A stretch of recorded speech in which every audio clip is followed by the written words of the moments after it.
Here we are at Expoagro in Argentina. We're at the Don Mario plot, which is soybean and a corn breeder, as well as some other crops, looks like. But I just want to show you the extent of work that goes into the display area here. It is absolutely gorgeous.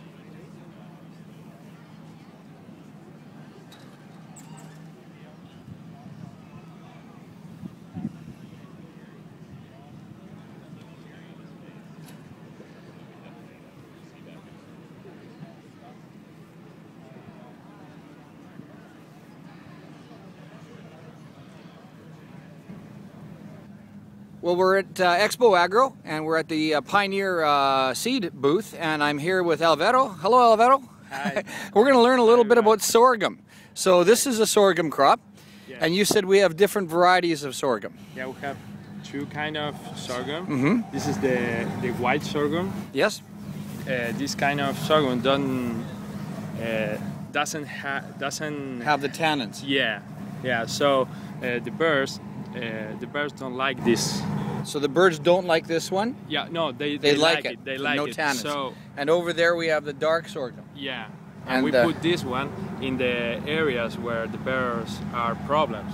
Ah, yeah. Make some problems with the yield. Okay. So that's how you use it, depending on where the birds are and the Yeah. tannins. What's this tall one over here, Alvaro? And this other sorghum, you can use it for two reasons. You know, you can make herbs. Yep. Like this one. Yeah. Or you can cut it For silage. for silos. There you go. Yeah. And what's the yield? You said that the yield is pretty It's good. Yeah, you can get like 8 tons 8 tons per hectare. per hectare. That's Yeah. very good. So there's sorghum business in Argentina, and it's largely used for the cattle industry and the dairy, you said. Yeah, and we export this sorghum to India. Oh, Yes. all right. Well, there you have it, folks. We just learned a little bit about sorghum thanks to Alvaro here at Pioneer Seed. So we're here at the Monsanto site here at Expoagro, and we're in a quarantined area where Monsanto had received permission to show off their new genetics. On the right-hand side, you see the existing soybean Roundup Ready varieties, and on the left-hand side, you have the new genetics involved here that will control several of the diseases. This breeding is being done and genetic selection is being done specifically for South Latin America, dealing with the insects that are prevalent in the soybean crop. And as you can see here, the difference is dramatic, and these plots have been infected with the insects, and they're just waiting for approval.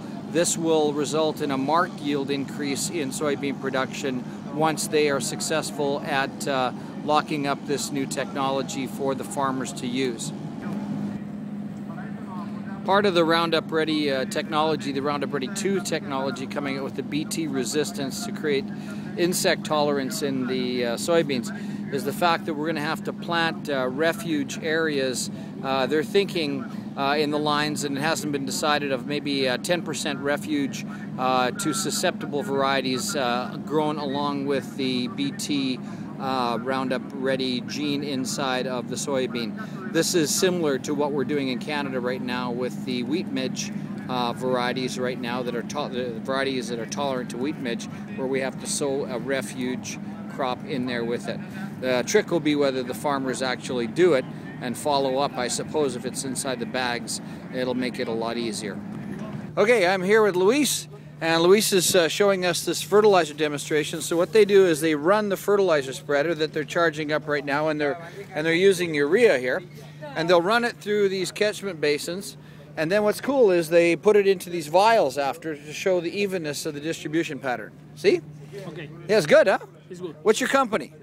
Feltec, And you're from Argentina? from Argentina. See. From Marcos Juárez, Córdoba. It's a good show? It's a good show. You need to come to Canada. Okay. Bunge is a major player in the fertilizer market in Argentina, producing urea and also urea ammonium nitrate, and most recently they got into the manufacture of ammonium thiosulfate, as well as some of the trace elements. They hold about a 21 30% market share in the country, which is very significant. Inside of soybeans, they've been working with the application of liquid fertilizer post-emergent applied between the rows of the soybeans and getting response to sulfur using ammonium thiosulfate, as well as foliar applied boron. And they've gotten 200 kilogram responses to foliar applied boron inside soybeans, and they've gotten 700 to 800 kilogram responses to zinc inside of corn application. Here's an example of what they're demonstrating here in terms of use in the various crops. So for cereals, they're doing basically a nitrogen formulation, and they're strip banding or dribble banding the nitrogen on. They're doing drop nozzles for the application of the ammonium thiosulfate inside of the soybeans, and over here inside the corn, they'd be doing UAN solution and zinc application inside of the corn. And here's the analysis of the zinc application that they're putting on. So they're minimizing the amount of fertility that goes inside the soil at the time of planting, and utilizing some other technology to put it on once the crop is up.